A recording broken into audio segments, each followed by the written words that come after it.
For 23 years, I believed I was loved. She laughed at my pain, calling it affection. But today, I walked in and everything I held dear shattered. Her voice, moaning another man's name, was a knife to my throat. I filmed it all. The betrayal, the lies, the mockery. My own brother-in-law. I wanted to believe it was another prank, but this was real. I am not the same man I was before. They think they know me. They have no idea what's coming.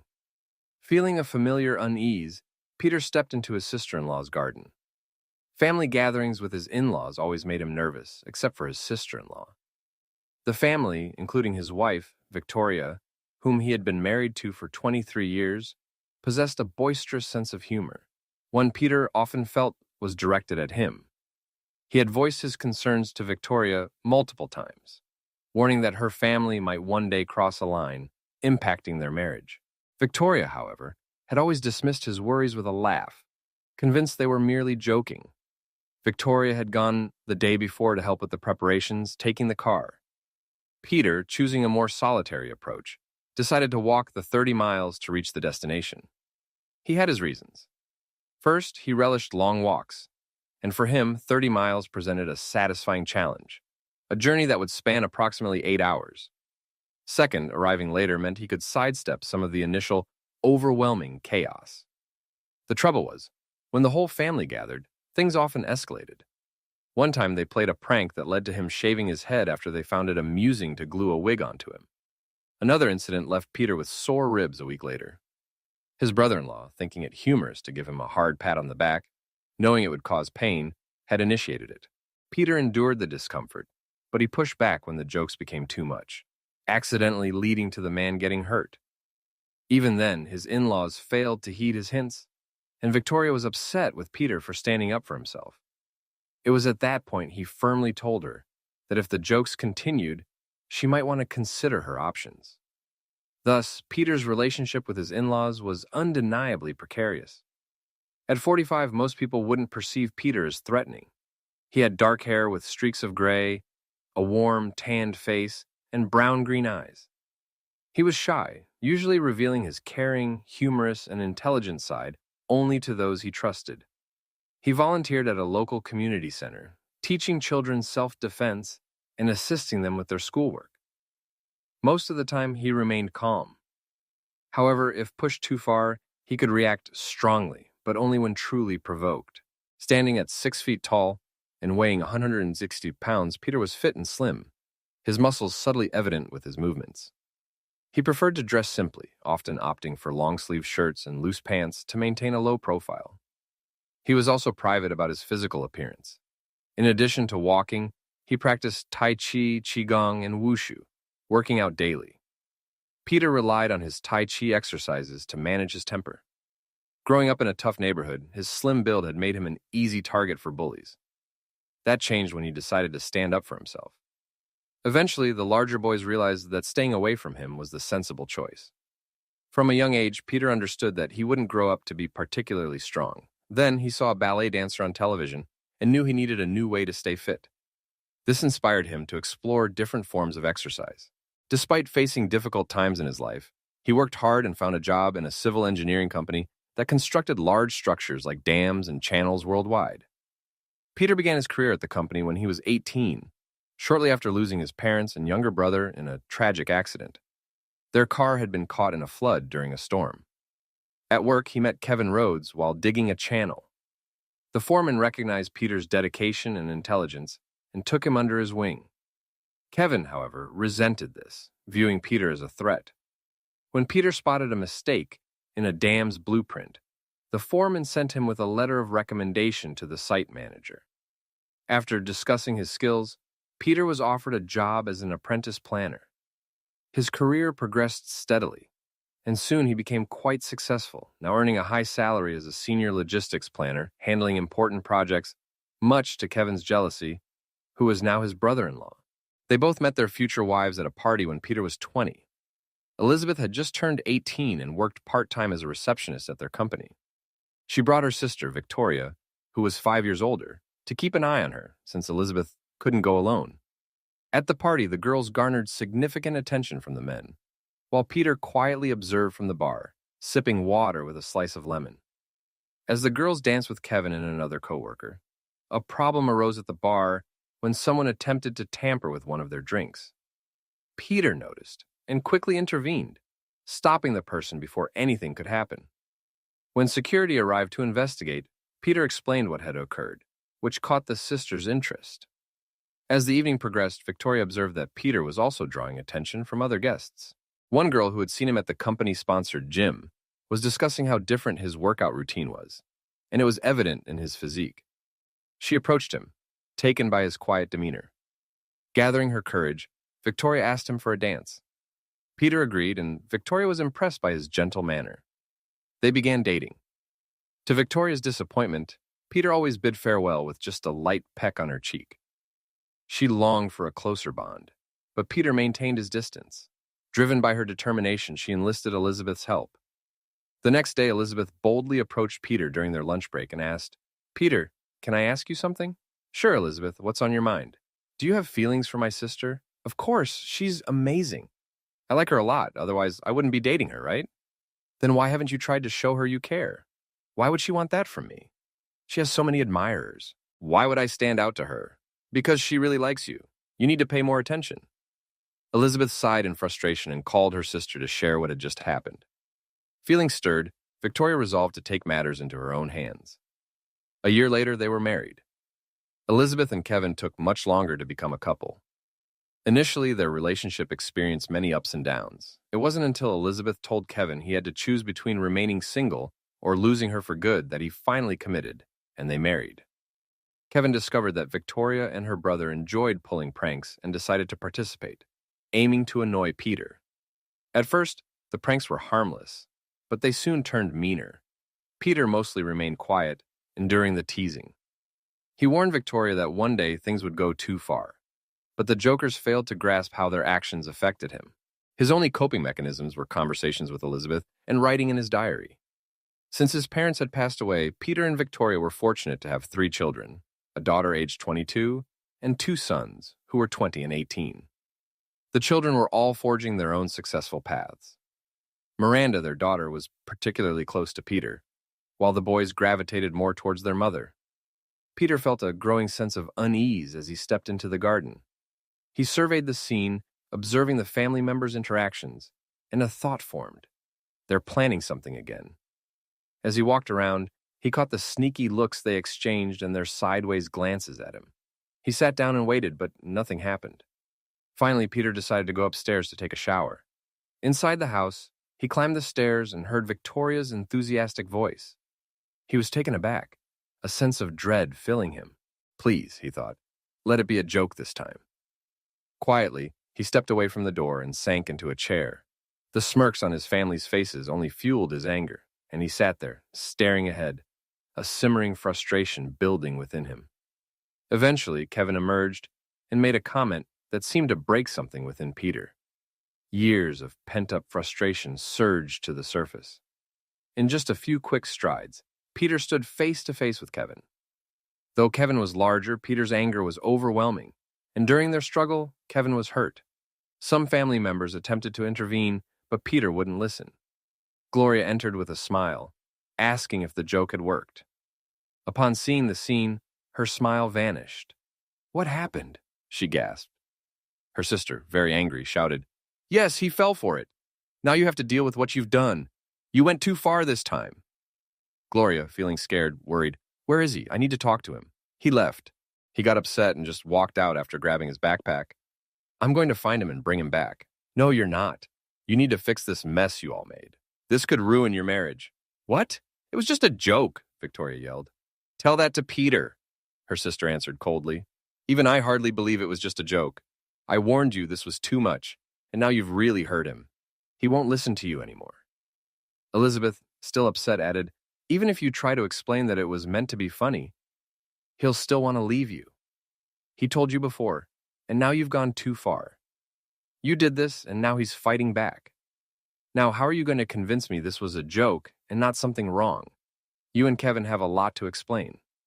I can see 2 divorces coming soon. I don't think I can stay married to someone who plays such hurtful tricks." Victoria sat down on a bench, realizing how serious things had become. Her sister's words stung. Nothing bad had truly happened, but how could you prove that? Now her sister was talking about ending her marriage because of their joke. Did we really mess up? Victoria sighed.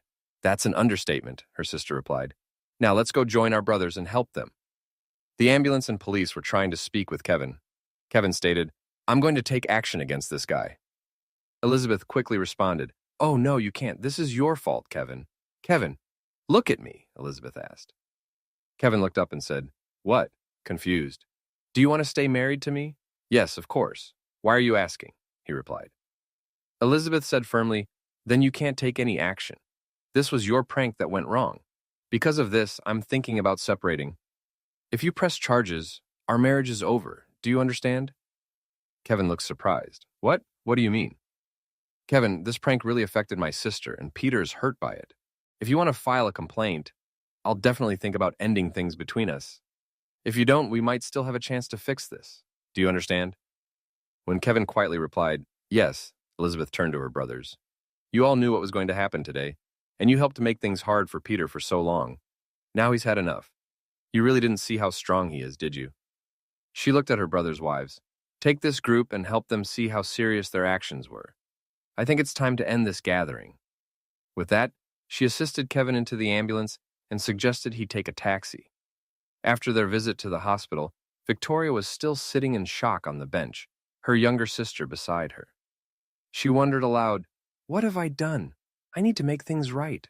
I must talk to him and let him know I care. Elizabeth scoffed. Care? That's an interesting way to show it. I warned you. Our sisters-in-law warned you. Even Mom and Dad warned you. But no, you, your brothers, and my husband had to keep putting Peter down with your hurtful jokes. They even made fun of him in the hospital. He only pushed back once, and that should have been a signal. This time you've gone too far. You can't sink any lower. Let me ask you, Elizabeth continued, have you really looked at your husband lately? He's a clever and kind person, strong underneath those loose shirts. He's just as smart as anyone and strong, which he showed when he stood up to Kevin. He can defend himself, but he always thought about what might happen if he fought back. He was scared of this ending, and honestly, the few times I saw him in swimwear showed me what he could do. How do you think you can mend your marriage now? Tell him it was just a joke. He won't believe you. Can't you see that I don't believe you either? If you think you can convince him to forget it and everything will return to normal, you're very mistaken. I'm afraid you're on the road to a breakup. How much did you drink? Elizabeth asked. Can you drive? Victoria nodded. Yes. Elizabeth continued, Then I think you should go home. If you're lucky, you might catch him before he goes again. Later that evening, Victoria was sitting at the dining table when Peter walked in, looking tired. She jumped up and exclaimed, Thank goodness you're home, Peter muttered. For now. I'll be leaving soon, so don't worry. No, please don't go. It was just a joke. Nothing really happened. Victoria fell back onto the couch, feeling upset. And why should I believe you? I saw what happened. I even have proof. Don't tell me nothing happened after what I saw. It didn't happen. Please believe me, Victoria pleaded. Here, Peter said angrily, handing her his phone. Victoria watched the video, and she saw herself in a difficult situation. Her face was turned away, and she realized how damaging this recording could be for her marriage. That was out of line, she admitted. That's pretty common in situations like this, Peter replied. You were part of a prank, but now it's too late. I didn't do anything wrong. It was just a prank. Why won't you believe me? Regardless of the situation, the results are the same. What do you mean by that? I'm going to end this marriage, whether you played a trick on me or not. I'm done. I can't keep dealing with how I've been treated by you and your family. I'm really sorry to hear that you're feeling this way, Peter told her. It's important that you talk to someone who can help, like a mental health professional or a trusted friend. He was used to being pranked and imagined how shocked he would be to find out he fell for it again. The other wives, including her sister, strongly disagreed and wanted no part of it. When Kevin suggested she was being too careful, she finally gave in. Everything started to make sense. Kevin felt left out and wanted to challenge her. He even hinted at things that might make it more exciting. She firmly said no, but when she found herself in a tricky spot, he moved forward. She felt uneasy, confused about what was happening. He wanted to go into the garden first, when they thought Peter had heard enough. Kevin left quickly, taking longer than they expected. They never thought that Peter had the idea to record everything. When Kevin returned, there was a brief silence before chaos began. She rushed outside, shocked by what she saw. Kevin was hurt, and two of her brothers were on the deck, one looking uncomfortable while the other was still. Victoria grabbed her phone and called her sister, Elizabeth. "I need your help," Victoria said, her voice shaky. "I messed up big time. I can't fix what I did. Peter recorded everything, and it's going to hurt my marriage. I'll do anything to get him to forgive me. Can I come over to show you the recording, or can you come here? By the way, Peter isn't home. He left early this morning, and I think he's really upset." "You should keep your distance for now," Elizabeth replied. "It's too late for that. You should have thought about it earlier. I'll be there in an hour. Make it worth my time." Meanwhile, Peter was dealing with a tough situation. He went to his boss and asked for a few days off for personal reasons. His manager noticed that something was very off. She had never seen Peter so upset. Most people saw him as calm and steady, even when things were tough. Samantha asked him to wait and stepped out for a moment. A few minutes later, she returned with the HR manager. "Personal reasons, Peter? Something is clearly really bothering you. You should take a break before you do something you might regret. Talking about what's happening might help. By the way, do you know Becky? She's our HR manager and also a licensed counselor. If you'd like, I can step out, just so you know everything you share stays between us." For a few moments, the office was very quiet. Peter took a shaky breath and began to speak, tears rolling down his face as he shared his feelings. When he finished, Becky said, "I understand that you lost your temper. Many would in your situation. Can you explain why?" Peter thought for a moment and answered, "There are two reasons. I loved my wife and I do Tai Chi. The first thing they teach is self-control." Samantha added, "You said I loved my wife. Does that mean you don't feel that way anymore?" I really don't know. The scenes from what I saw still haunt me. I feel empty inside." Becky asked, "Peter, what do you want to do now? Are you thinking about a divorce?" "Do you think your wife's family will get involved?" "Yes. I'm going to divorce Victoria. I've had enough. I warned her many times, but she just couldn't stop. Now I need to take care of myself. I don't trust myself anymore. I'm afraid that if I see those people again, I might lose control." Becky thought for a moment and said, "I can find you a temporary place to stay. It won't be fancy, but it will be safe. Can you manage for now? I'll speak to your wife and ask her to keep her family out of this. Maybe I'll look for a motel or something if I feel overwhelmed." Samantha returned after a while. She listened to what Becky shared and then said, "I can recommend a good family lawyer. He helped me during my divorce and is very skilled. The company will provide a lawyer if your wife's family makes a complaint. Also, you should take a leave of absence until further notice. From now on, Becky will be your counselor. Is that clear?" Peter felt a bit shocked. He said softly, "I understand. What I don't understand is why you're being so helpful." Samantha replied, "You don't realize how others in this company think of you, do you? You're well-liked and respected for your professionalism. You are saying, 'Be tough on the work, but careful with people,' is something I try to follow. You are my role model.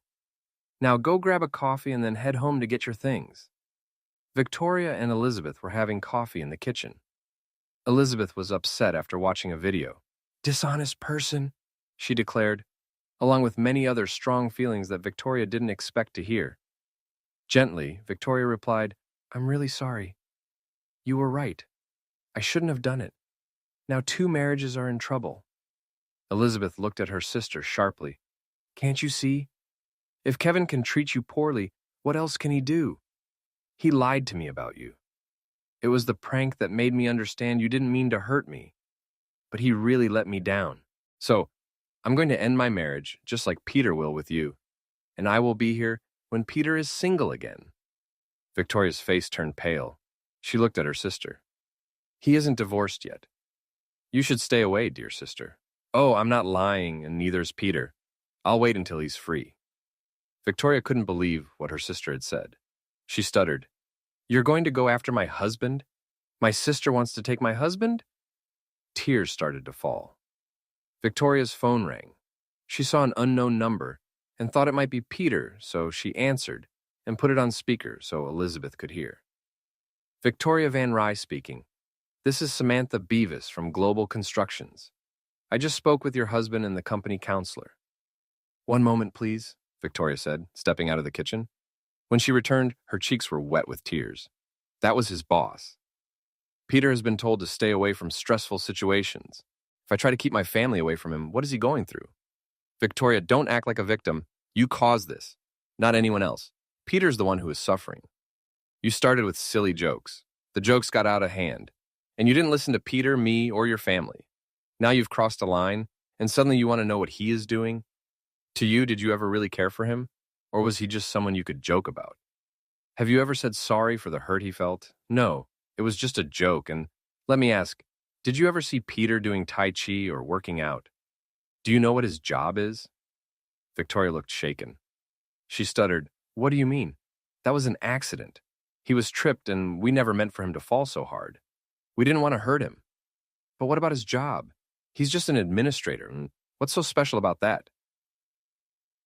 And fighting? Peter couldn't hurt anything. That Tai Chi thing is as gentle as could be. Suddenly, she went quiet. A look of understanding crossed her face as she said, Oh no. Yesterday, he showed that he was more capable than she realized. 3 men were down, and he simply walked away with all the noise. I completely forgot about that event. Yesterday, was that where he got his strength? I'm not really sure what kind of job Peter has. I guess you'll tell me, right? If you had taken the time to talk to your husband instead of finding ways to criticize him and spend his money, you would know. He teaches self-defense and Tai Chi to kids and helps with their homework. And about his job, have you heard of the Suez Canal or Dubai? The company doing the dredging there employs Peter, and he's involved in planning some big projects. But no, all you cared about was how fast you could use his money. When was the last time you showed him you cared? Do you even appreciate him? You took him for granted. So tell me, how many relationships have you complicated in the meantime? I know Peter felt very down for a while. Victoria's face went from pale to red. Angrily, she said, I never betrayed Peter. I never have. I love him. Elizabeth replied, Then why do you treat him like this? Peter and I talked a lot, and we share almost everything. Suddenly, they heard a car and looked outside. Peter got out and went to the front door. Victoria seemed frozen, and before she could react, Peter was upstairs and in their bedroom. She followed along with Elizabeth and hesitantly asked, You're not working? What are you doing here? In an emotionless voice, Peter replied, I'm on leave for now. In a few days, I will find a new place to stay, so I'll start packing. Victoria stuttered, You're really going to leave me over a joke? No way. No, it's not just one joke, but everything you and your family have done to me that has been more than enough. Now, please leave me alone. But I love you, and you love me. You don't love me. You like making my life difficult and spending my money. You don't truly love me. As for me, I don't feel anything for you anymore. That last joke hurt too much. I won't go through that again. I'll stay in a motel until I find something else. After I leave, my lawyer will contact you. With that, he turned his back to the women and continued packing. Both women were shocked by Peter's firmness. They left him alone. Back in the kitchen, Victoria took a deep breath and said to Elizabeth, You know, he's right. I've been terrible to Peter. I wanted him to show his feelings, but he didn't. Now I see I acted unfairly. I want to save my marriage. I know I love him, but how can I show that after everything that's happened? Elizabeth sighed. I can't help you, and to be honest, I don't want to. I've liked Peter since that incident with our brother. I respected your marriage more than you did. I'll stay away until it's really over, which will be when your divorce is final. I'll continue seeing Peter, but I won't overstep my boundaries. With that, Elizabeth left, Victoria to deal with her own issues. Kevin was in the hospital, and Victoria needed to take him some clothes and personal items. She decided to keep her visit short. Kevin had shown a side of himself that she didn't like, and she wanted to limit her time around him. A few hours later, Victoria knocked on the door of the spare bedroom, gently calling, Dinner is ready. Good appetite, came the reply. Don't you want dinner? Not from you. I promise it will be safe. I'm not so sure. You tried something before and it didn't go well. I can't risk that again. I'll eat out. Upset, Victoria hurried down to the kitchen. The next day, Victoria hardly slept and felt drained. She imagined ways to win Peter back, but in the end, she couldn't even talk to him. He was completely avoiding her. Peter was meeting with the lawyer Samantha had recommended. The lawyer was offering guidance because Peter just wanted to escape the situation. After a long talk, he decided to give the lawyer the authority to act on his behalf so she could handle things. When he moved out and had a new address, he wanted to avoid any emotional drama. 2 days later, Peter looked around his new apartment. It was small but affordable and close to work. It had one bedroom, a living room, a bathroom with just a shower, a separate toilet, a little kitchen, and a balcony on the top floor. He made a list of things he needed and another list of items that would make his life easier. He thought about buying a bike for commuting. He walked back to the office to sign the lease and would get the keys in a week. When he got there, he saw Elizabeth sitting at the reception desk. He tried to walk by, but she called him back. Reluctantly, he approached her. "Please, Peter, don't ignore me. I have nothing to do with what happened. I always said it was a bad idea," Elizabeth said, looking around to make sure they were alone. "I'm also going to divorce Kevin. I can't stay with a man who acts like that. I'm not going to mislead you into getting back with Victoria, but you should know she didn't cheat with Kevin. I don't know, Elizabeth, honestly. They just want to blame me. That recording says otherwise. No matter what they try to convince me of, I'm going to divorce her anyway. I've had enough. I'm so tired of it that I gave my lawyer the power to act on my behalf. I just want to leave it all behind. I have found a new place to live, so I'll be out of your lives soon." Elizabeth was taken aback by how final his words sounded. "Peter, please, can we at least be friends? I promise I won't get in the way of your divorce, and I really want to see you again. I've always liked you a lot." Peter thought for a moment and replied with a sad smile, his voice showing his sadness. "Of course we can be friends. How about we have dinner together tonight and talk some more?" Elizabeth felt a wave of relief. At least Peter wasn't shutting her out, and she agreed right away. Peter continued on to sign the lease for his new home. Dinner that evening started off a bit uncomfortable, but soon they both felt more at ease. Peter asked Elizabeth, "Are you really going to go through with the divorce from Kevin?" "Yes, the last 2 years of my marriage have been tough. I think he may have been seeing someone else, but I can't be sure. The last incident really made me decide it was just too hurtful. Do you have a lawyer yet? If not, I can recommend mine. I'll think about it.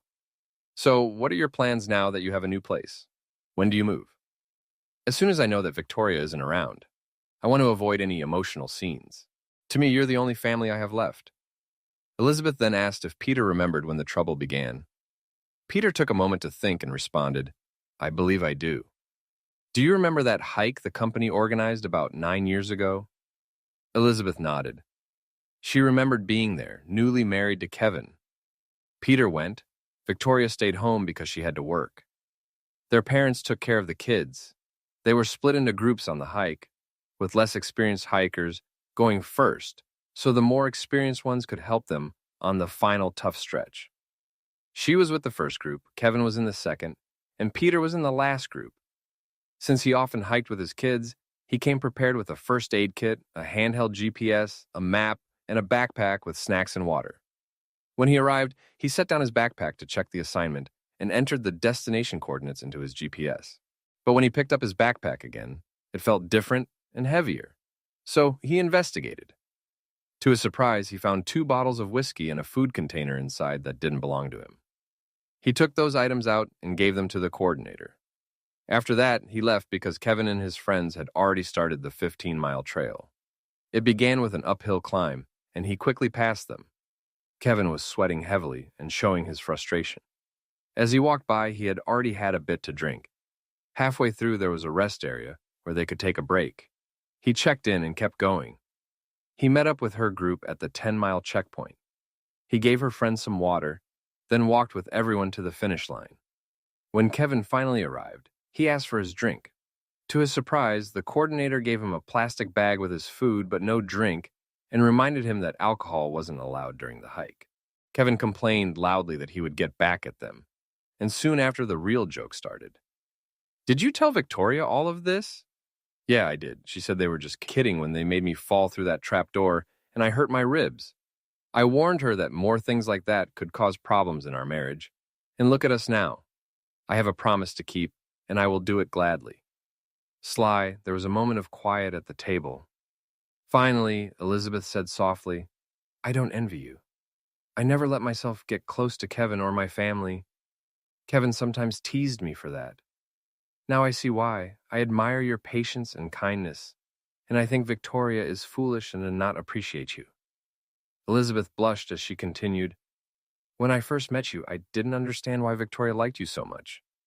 As time passed, I got to know you, and now I would really like to have a chance with you. I know it's early for both of us, but after all of this, I really hope we can try." Peter was shocked. He stuttered, "I don't know what to say. This completely surprises me." "How long have you felt this way?" "Since you stood up to my brother when you hurt your ribs. I had already liked you a lot. Do you remember when I checked the tape they put on your chest? That was the first time I saw you without a loose shirt. You looked great, and I realized how wonderful you are, inside and out. Don't worry, I told Victoria the day after it happened. Too much information, Elizabeth. Can we take things slow? We're not even divorced yet. I'm not sure if I want to start a new relationship right now. Also, it's possible that after all this, you might not feel the same about me anymore." Elizabeth felt a bit disappointed, but understood him. She quietly replied, "Of course I understand. I'm sorry I got carried away."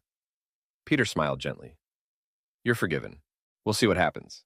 But right now, I'm feeling upset and frustrated. I don't want to deal with that situation or your brothers anymore. So, a simple question. What do you want for dessert? And please don't say it's me." He smiled, to show he wasn't upset with her. Monday, a week later. The mood in the house was tense. The week after what Victoria called the incident, Peter was distant, only answering questions about their daily life. When Victoria wanted to talk about their relationship, Peter often walked away. This morning, just like the past week, Peter left before Victoria woke up. As she entered the kitchen, she sighed and thought, "This can't go on forever. We need to talk at some point. Maybe I can talk to him this evening." As was usual since they got married, Peter had coffee ready when Victoria came down. She loved the strong coffee and was preparing for her day when her daughter came home. Victoria braced herself. Miranda had a way of sensing her feelings and could often tell when something was wrong. Miranda noticed her mother and said, "What's wrong? You look upset. Your dad and I had a big disagreement." Miranda had an idea of what it might be about, but waited for her mom to explain. "Oh, what happened? We played a practical joke, and your dad didn't take it well. Now he's been ignoring me all week. He won't talk to me, refuses to have dinner with me, and even sleeps in the other room." "So Dad is really upset with you? It must have been quite a prank." Victoria took a deep breath. "We had a family gathering, and Peter went to visit Elizabeth and Kevin, like he often does. When we got there, Henry gave us a signal. While your dad was in the shower, he heard some noises from us. I was in a situation that could easily be misunderstood. We thought he would laugh, but instead, he filmed everything before coming downstairs again. He stayed down there until Uncle Kevin came down too. I'm not sure what happened, but when I finally went down, Peter was in an argument with Kevin. It got me, and Henry and Charles tried to help, but it didn't go well for them either. I guess Aunt Elizabeth has already talked to you." "Yes, to say she was upset would be an understatement." "What do you want to do now? And what about Dad? Is he really not speaking to you at all?" Victoria started to cry. "No, the only thing he said was that as soon as he finds a place to stay, he'll leave me." Miranda looked at her mother, shock on her face. She almost whispered, "Mom, I'm sure you're not telling me everything. It must be more serious, otherwise Dad wouldn't be acting like this. Please tell me everything." Feeling defeated, Victoria shared the rest of the story. There had been an incident with Kevin, and Peter had recorded it on his phone. Miranda was surprised. "I won't say much, because if I do, I might say things I don't mean later. I'll leave you to figure this out. Goodbye, Mom." With that, Miranda walked out the door without looking back at her worried mother. Later that afternoon, Victoria returned home from work. She opened the front door with a strong will, ready to talk to Peter and clear the air. Victoria knew she needed to say sorry and encourage him to think again, but she hoped he would be open to listening. She quickly went upstairs to change her clothes. After a refreshing shower and putting on some perfume, she felt good about how she looked. Dressed nicely, she checked herself in the mirror and felt a boost of confidence. Satisfied, she headed to the kitchen to make Peter's favorite snacks. In the kitchen, she spotted Peter's keyring, and a wave of worry hit her. She rushed to the spare room, but it was empty, as if Peter had never been there at all. Panic overcame her, and she went back downstairs, collapsing onto the couch. She sat there feeling the weight of time. Suddenly, there was a knock at the door. Victoria stood up to answer it. "Who is it?" she asked. "Special delivery for Mrs. Van Rye," came the reply. "Just leave it at the door. I'll get it later. Sorry, ma'am, I need a signature." Victoria opened the door to see a young man in smart clothes holding a nicely wrapped box. As she signed for it, she asked, "Do you know who it's from?" says here it's from your husband. Have a good evening, ma'am, he replied and left. Victoria's heart raced. Could it be that Peter had changed his mind? Could he be ready to forgive her? She opened the box and found 2 sealed envelopes. When she opened the first one, something fell to the floor with a soft thud. She looked down and saw Peter's wedding ring. Opening the second envelope, she found divorce papers. It felt like the ground had vanished beneath her. She had never felt such heartbreak. There was a short note, just one line. Maybe now you understand. The envelope also had a restraining order with copies sent to her brothers and brother-in-law. The second envelope contained pieces of Peter's diary. But Victoria's mind was already in chaos. She never knew how deeply a simple act could hurt someone's heart. As night fell, her phone rang, pulling her out of her thoughts. Victoria, here. What's this about a restraining order? Her eldest brother asked, nearly shouting. Peter is very upset with us. He sent me divorce papers wrapped as a gift. Divorce papers as a gift? What kind of joke is that? Has he lost his mind? It's a response to everything we've done to him over the years, the note said.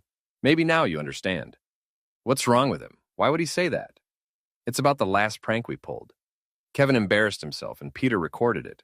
I can't make him see it was just in fun. He feels betrayed, and that's what matters most to him now. He stopped all contact, and I noticed his things were gone just before I got my gift. What's his reason for the divorce? I'll check. Victoria looked at the papers and gasped as she read aloud, prolonged emotional pain and claims of cheating. Henry was silent for a moment, then said, I'm going to speak with him. No one treats my sister this way. If he can't take a joke, you can't do that. Remember the restraining order. His prank hurt a lot, and we did things that were much worse to him. I'll consider it. A few weeks later, Peter was getting the plans and budget ready for what he hoped would be his company's next big project. It was late when he decided he was done with the project. As he hit the send button, he finally felt a sense of relief. For the first time in weeks, his deep anger was starting to go away. Since he was working late, the whole building and parking lot were locked up. Peter had to call security to let him out, but first, he got a coffee card for the espresso machine in the break room. The security guard had to come from their office to help him out and open the gate for his car, as they needed to check who was leaving. While he waited for the security officer, Peter thought about his life. Suddenly, there was a knock at the door. He picked up the coffee card and his laptop and opened it. To his surprise, the officer was a tall woman with light brown-green eyes and short chestnut hair. She smiled and said, Good evening, sir. I know you. You helped my son with his homework at the community center. Thank you. He's doing so well. Are you ready to go? Peter replied. And before I forget, this is for you and your colleague for the trouble I caused the last few days. Now, let me go. Thank you, sir, she said, smiling. But it's our job, not a trouble. May I ask your name? You can call me Peter. Not at work, sir. I'm Meredith Green. Well, Meredith, I would love to invite you to dinner, but I think that might not be a good idea. I'm not feeling great right now anyway. Meredith smiled gently. There is no Mr. Green. Tobias's father left before he was born. Here you go, sir. She opened the door for him and watched as he walked to his car. Suddenly, he noticed shadows moving, and 2 people came toward him. Meredith quickly pressed the alarm. The lights in the foyer and parking lot turned on. One of them hit Peter, and both ran away, trying to climb the fence and hide. Within minutes, the police arrived with Meredith's colleague and began looking around. An hour later, the 2 men were found and taken away. Peter said goodbye to Meredith. He felt a bond with her. She talked about being independent and hoped to see her again at the community center. With his mind on Meredith, he opened his car door. He heard a quiet sound and turned his head just as something hit him on the side. Just before he blacked out, he heard someone say, Can't take a joke, huh? When Peter came to, he was lying on his side, leaning against something soft. He felt pain in his head and sighed. A kind voice said, Stay still, Peter. The ambulance will be here soon. They hit you pretty hard. What happened? He managed to ask. You were attacked. They ran away when I set off the alarm, but they're still on the property. The police are looking for them, Meredith explained slowly. Peter started to think more clearly and gave a weak laugh before wincing in pain. Ouch, they really got me. I wouldn't be surprised if they were connected to my almost ex-wife. The ambulance arrived and a medic checked him. That must hurt, she said as she looked at his ribs. You bet, Peter replied, through clenched teeth, sweat forming on his forehead. We need to do some x-rays to check things out. I'll give you something for the pain so you're more comfortable during the ride. Peter nodded as the medic carefully gave him a pain relief injection. Soon he felt a wave of calm wash over him. When he woke up again, he realized he was in a hospital bed, feeling very tired and confused. He saw Meredith and his kids looking worried. What's wrong? He asked softly. Miranda spoke up. Mom is outside with Aunt Elizabeth. They want to see you. Sorry, kids. I don't want to see your mother. Not now. Besides, there's a restraining order. Meredith, please tell them to go. Let my sister-in-law know I'll call her later. The doctor came in just as the others stepped out for a moment. With the door open, Peter heard the two sisters arguing loudly outside. Victoria was frustrated as she said to Elizabeth, Didn't it cross your mind to warn him or the company? One simple call. Now he's in the hospital again. If he finds out it was our brothers who did this, it will be terrible. The door closed softly behind Meredith, but Peter had heard enough. He sighed lightly, which made his pain flare up again. He winced as the doctor said, You need to take care. The x-rays showed some small cracks in your ribs and serious bruises. You have a concussion, so you need to stay here for a few days for observation. Do you agree? Do I have a choice? Yes, of course. If we're finished, can you please ask the security officer outside to come in? Sure, I'll check on you later, but please take it easy. No wandering around, understood? The doctor exited, and Meredith came back into the room. How are you feeling? She asked with worry in her voice.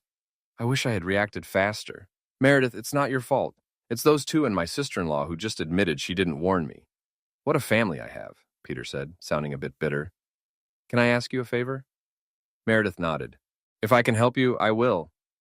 I just overheard my wife and her sister talking about this. My brothers-in-law were involved. Can you inform the police? I don't want my kids mixed up in this. There's a restraining order for everyone except my sister-in-law. Of course. Anything else? When can we have dinner together? You're already feeling cheeky as soon as you start feeling better. The next afternoon, Peter was propped up in bed. The x-rays showed no serious harm, just some broken ribs. They had wrapped his rib cage for support, but it still hurt a lot. On the brighter side, his head felt much better and his nausea was almost gone. A nurse poked her head around the corner and asked if he could receive a visitor. Expecting someone from work, he answered, Let them in. He was surprised when Elizabeth walked in, sat down beside him and asked, How are you, Peter? Peter looked at her and replied, I'm stuck in a hospital bed, so what do you think? Did they hurt you badly?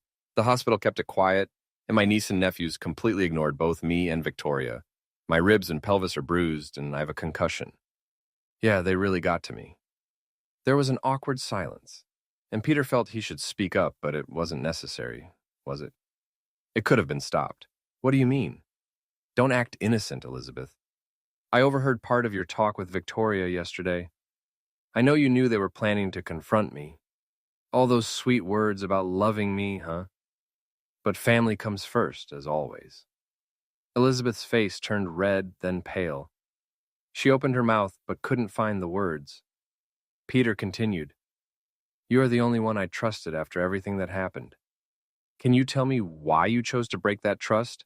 Not warning me makes you part of this too. Did you know that? Elizabeth looked shocked, her mouth working, but no words came out. Peter said, You should go. I don't want anything to do with you anymore, just like the rest of your family. Now, tell me one last thing. Do I need to ask for a restraining order too? Elizabeth quickly left the room. A few weeks later, Peter enjoyed a nice dinner with Meredith. After that night, Peter and Meredith really enjoyed spending time together. They kept seeing each other, and their friendship started to grow.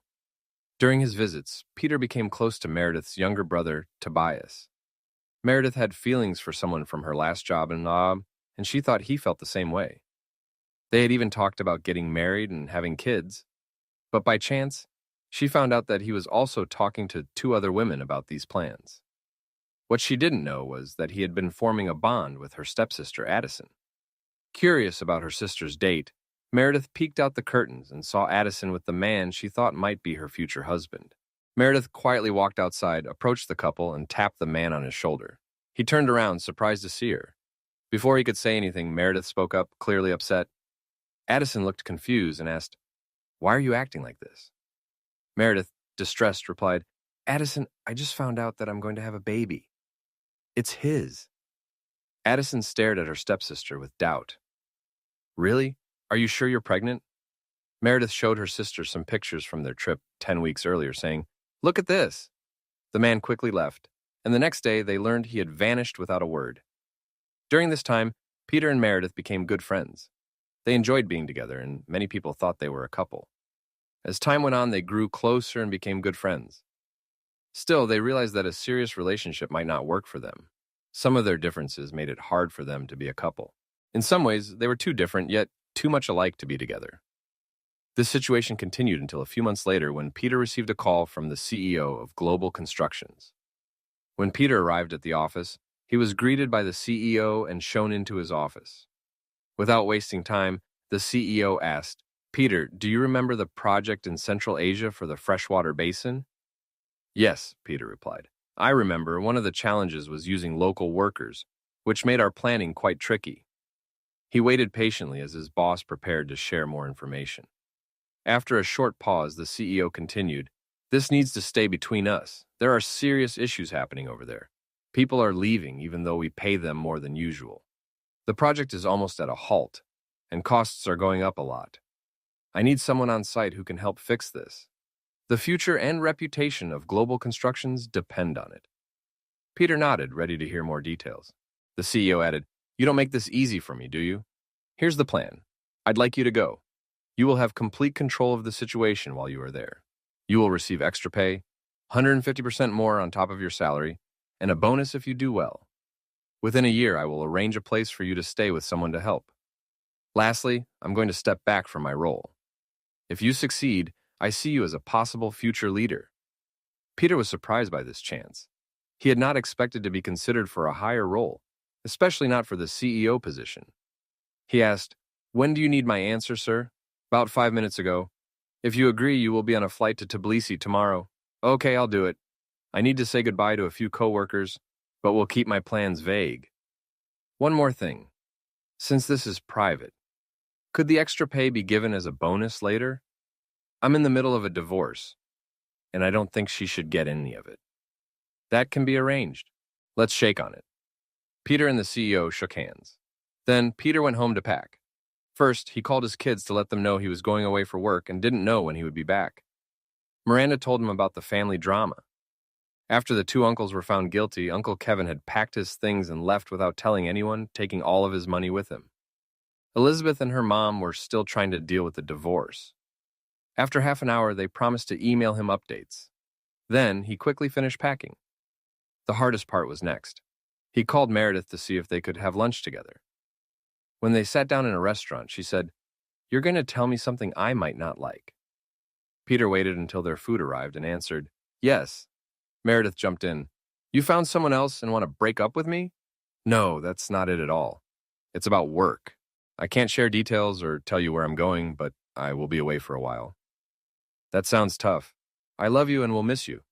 I'll wait for you, but the secrecy worries me." "Can't you tell me anything? Just telling you that I'll be gone for an unknown time is a lot already. Please don't mention this to anyone." Peter explained, "I also need to tell you something else that's hard for me." "I'm listening," Meredith said. "You said you would wait for me. The truth is, I don't know how long this will take. I can't ask you to wait forever. If you meet someone special and see a future with him, please don't hesitate. I want you to be happy. I'll be the first to wish you both well. Just be honest with me. Send me a note to let me know." Meredith's eyes shimmered with tears as Peter shared his feelings. After that, he drove her home, wanting to see Tobias briefly to let him know he would be away for a while. As he walked back to his car, Meredith ran after him. She embraced him tightly. "You know that I love you, right? Please be careful. I don't like all this hiding. Whatever happens, I want to see you again." Peter reassured her, "I promise. I love you too. Don't worry, I'll be back." The next day, he boarded a flight to Schiphol Amsterdam Airport to connect to Tbilisi in Georgia. Once settled, he prepared for the journey and started to work. After takeoff first, he quickly checked the project finances. As he dug deeper, he saw that local workers were getting paid in cash, but the money to pay them came out weekly in euros. This made him wonder why not use manat, the local currency, and why hadn't the main office caught this?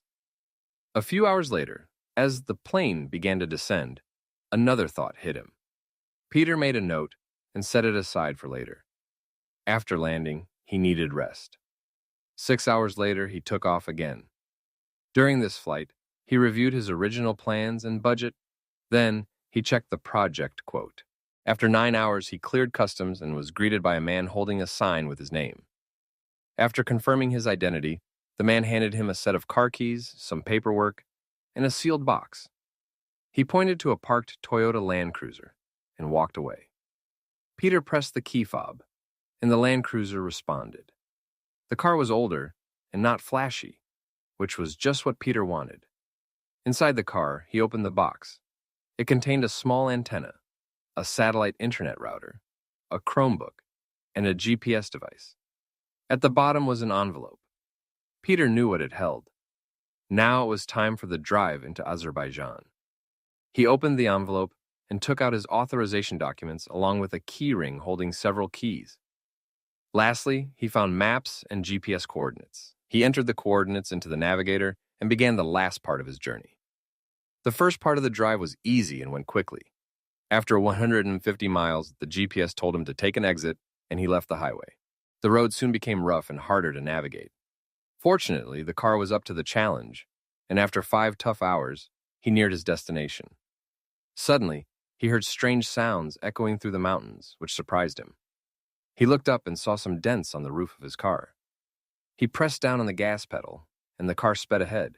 Just behind him, debris started to fall onto the road, reminding him to keep moving. He drove faster. It seemed that the danger had passed, and finally he reached his destination. A house built into the mountainside, allowing for a good view of the area and the road leading to it. He got out of his car and steadied himself against the door. The rush from driving was intense, and he struggled to stay calm. When he heard a woman behind him shouting, "What are you doing here?" Peter wanted to turn around when she ordered, "Wait." He understood her message. He glanced sideways and saw a woman pointing something at him. Caught off guard, he took a deep breath as he tried to think clearly. He took out his letter of recommendation, written in Azerbaijani, from his pocket and tossed it toward her, hoping it would explain why he was there. Without taking her eyes off him, she picked up the letter and began to read. Then she asked in good English, "Why didn't you say so? Are you okay?" Peter collected his thoughts and replied, "You didn't give me a chance, did you? And no, I'm fine, just reacting to being threatened moments before almost being swept away by an avalanche, along with a woman pointing something at me. All of this in just 2 hours." The woman's eyes grew wide. "Someone tried to hurt you? Who? Look at the roof of the car." "How should I know? Is this how you welcome guests? Who are you?" The woman answered, "I'm Aliana. It seems that I am your housekeeper." Peter looked closely at her. She seemed to be in her 30s with dark hair and light brown eyes. Her features were striking with prominent cheekbones and full lips. She wore a woolen sweater and loose pants. He said, "How convenient. A housekeeper who speaks almost fluent English? Couldn't you find a better job?" Aliana's voice shook as she replied, "No. Now, can you please come in so I can apologize for how you were treated?" Peter was sitting in the kitchen with a cup of very strong and sweet tea in front of him. Aliana sat across from him, but before she could speak, Peter said, "Please don't apologize. There's no need. I'm actually glad you were careful. My welcome in this area hasn't been great, so I understand why you pointed something at me." "That felt like too much," Aliana asked. "Do you know why they tried to stop you from coming here?" Peter thought for a moment, but decided to trust her. "It's clear you're smart and speak English well, so why are you my housekeeper when you could be an interpreter instead?" "I'm an accountant and I studied English. When I applied for jobs, they had extra requirements." "What kind of requirements?" Aliana's expression changed. She said, "They had strange expectations." "What? People working for global constructions?" Peter nearly exclaimed. Aliana nodded, looking down. Peter was surprised and said, "I'll add that to my list." Aliana looked at him with concern. As Peter made his decision, "They sent me here to find out why this project is having problems. During my flight, I noticed a few things that bothered me. You are an accountant. Can I hire you as my accountant and interpreter without letting the project manager know? Everyone else will just think you are my housekeeper." "I would like that," she replied, "but I need to get home in time for my daughter. My parents are getting older and she can be a lot to handle. I don't have anyone else to support me." "I understand. Maybe a relative can help sometimes." I don't have a partner and no one wants to be with me, she said suddenly. Peter did not respond. They had known each other for just 2 hours, yet he felt a strong connection to her. What happened at the gorge? Aliana asked, happy for the change of subject. Peter began to explain, ending with, Nobody should know I'm here, but I'm worried. He stopped, glancing at the clock. Is there anything to eat and a place to rest? I'm really tired. Aliana worked in the kitchen while Peter took a quick shower. When he came downstairs, she had made a simple but good meal. She was putting on her coat when she said, I'm still your housekeeper, so leave the dishes for tomorrow. I'll wash them when I come back. Good night. Aliana walked the 4 miles to the village, thinking about what had happened. He seems like a nice man, she noticed. He looked genuinely surprised when she shared some of her past troubles, and he was kind enough not to ask more. When she mentioned it was just her and Petra, I wonder if his offer for her to be his accountant is real. Meanwhile, Peter closed his bedroom door, changed into a t-shirt, and got under a warm blanket. He fell asleep quickly. The next morning, Peter looked out at the cold, empty view. He made coffee to wake up. He was feeling tired and hadn't slept well, even though he had fallen asleep right away. Aliana promised to arrive at 8, and he thought about how she had come to his place the day before.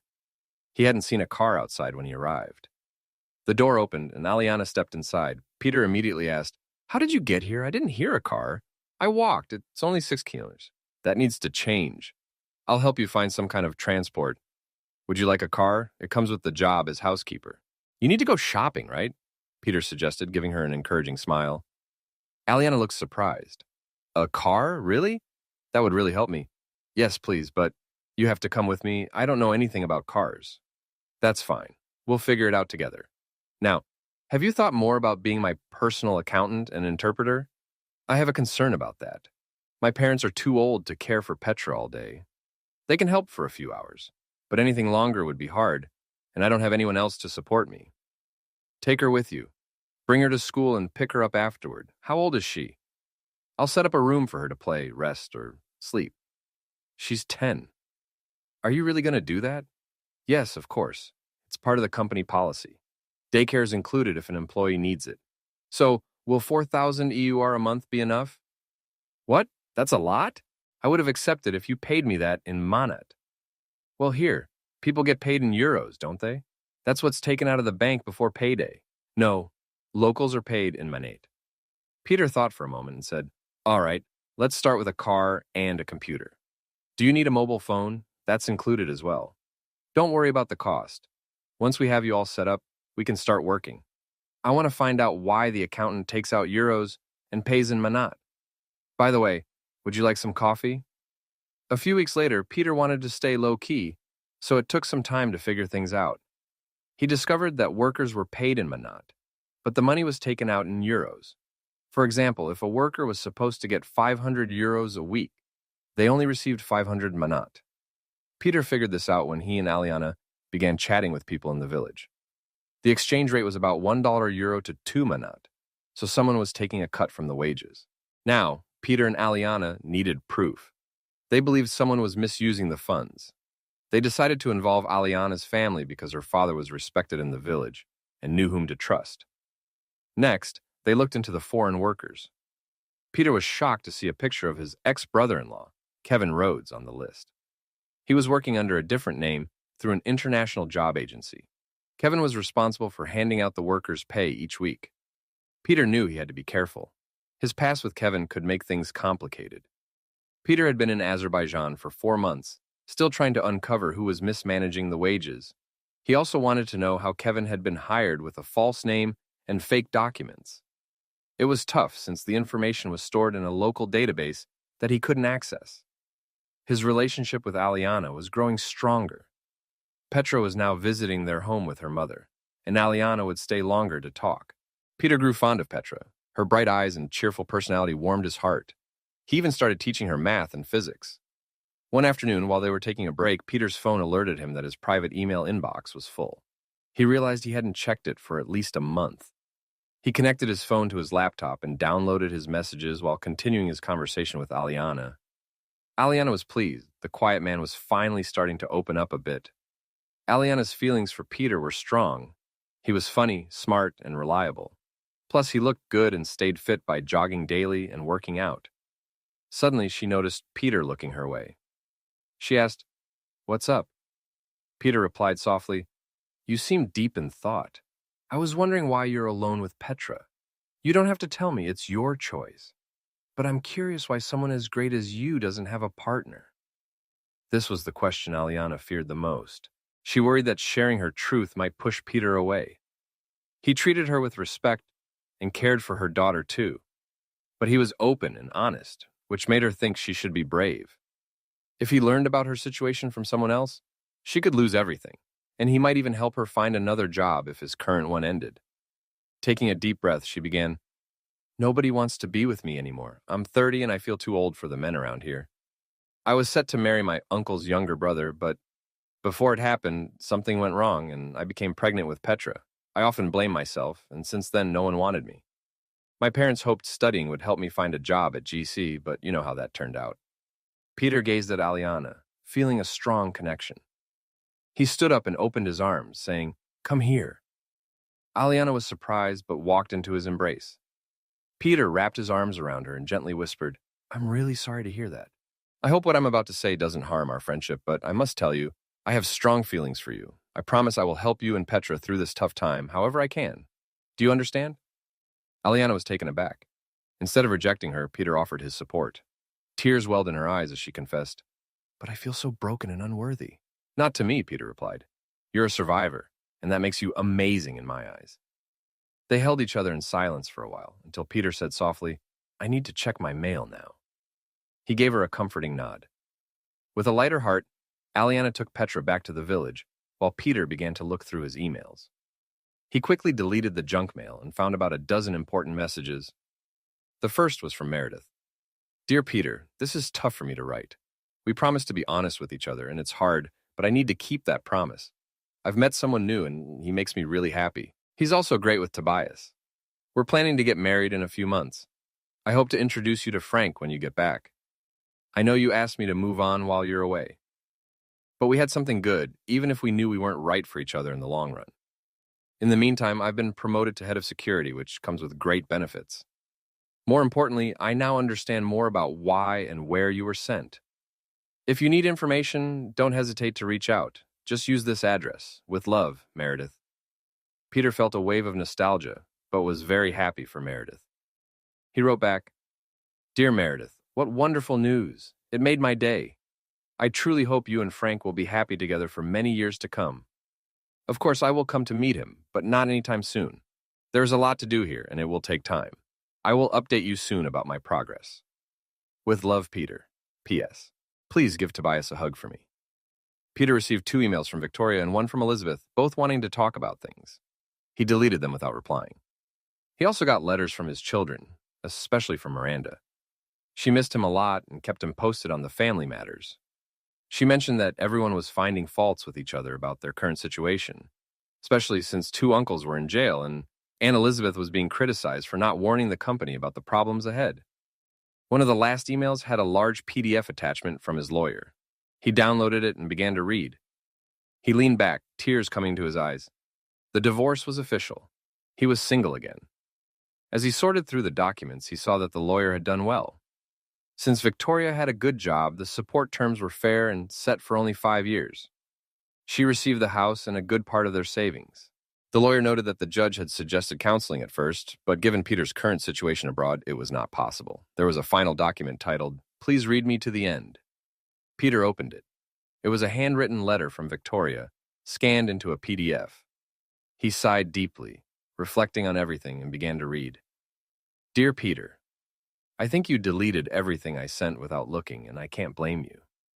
You must feel hurt, and I understand that. The divorce papers were hard for me too, and made me think about myself. Both Miranda and Elizabeth had strong words for me, and Miranda encouraged me to seek help.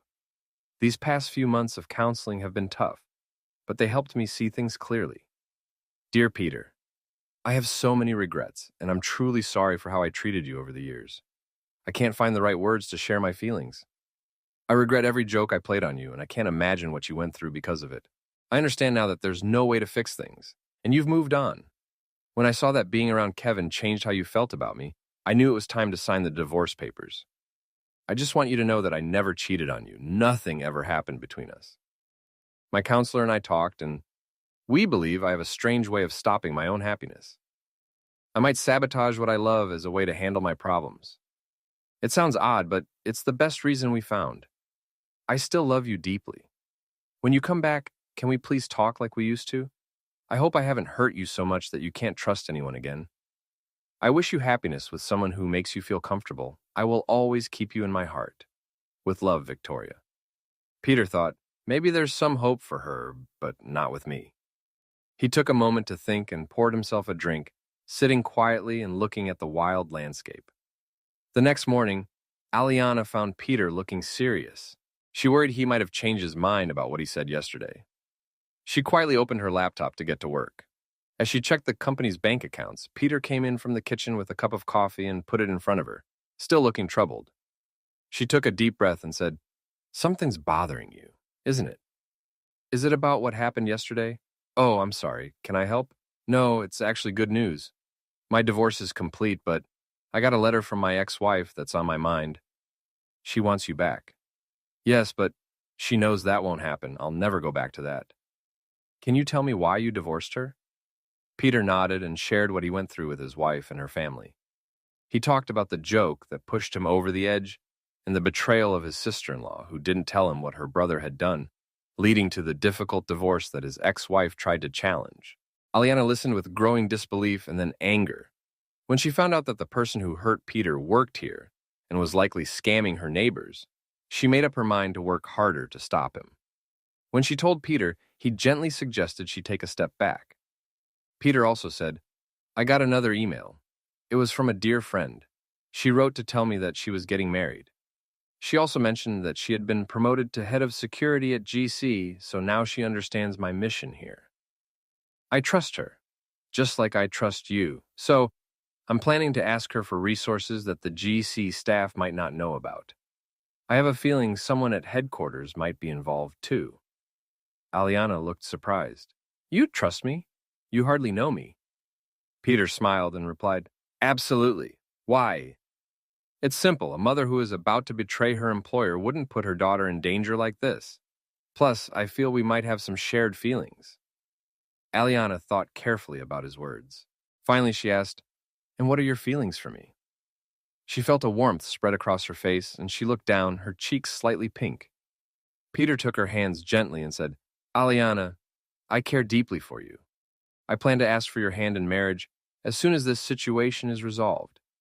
And with your father's blessing, of course. That is, if you would consider being my wife." There was a moment of silence in the room, broken only by the sound of a clock ticking. Before he asked, "Aliana, will you marry me?" Aliana was taken aback at first as she realized what he asked. She leaned against him for support. Gathering her courage, she replied, "Yes. I never thought I would be someone's wife, but with all my heart, yes." Doubt filled her mind, and she stammered, "But you've kept your distance until now.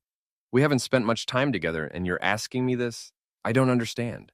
Aliana, I want to respect your feelings. If you believe we should wait until marriage for any gestures of affection, I will support that. I might not entirely agree, but I understand where you're coming from." Aliana leaned into his embrace and whispered, "You are a wonderful man. I believe these things should wait until my father gives you permission and we are married. I'm sure he won't oppose you." Later that same day, Peter started writing an email to Meredith, using his satellite uplink. He explained his suspicions about the situation and requested help from the head office. He attached everything he had learned so far and made a list of supplies he needed, including someone who could blend in with the GC employees to gather information. Once he finished, he thought to himself, "Now we wait." That evening, he decided to go to the Global Constructions office, a place he had been avoiding until now, to gather information. When he arrived, he noticed something wasn't right. GC had hired a local security firm for 24/7 service, including a doorman. But there was no doorman to be seen. And during the 2 hours he stayed and watched the building, the guards remained completely still. Long after midnight, he decided it was time to move forward. He pulled out the keys he had received with his authorization and carefully checked for security cameras facing the building. After checking everything carefully, he tried the keys, and the second one opened the door. With a sigh of relief, he grabbed his flashlight and went inside to look around.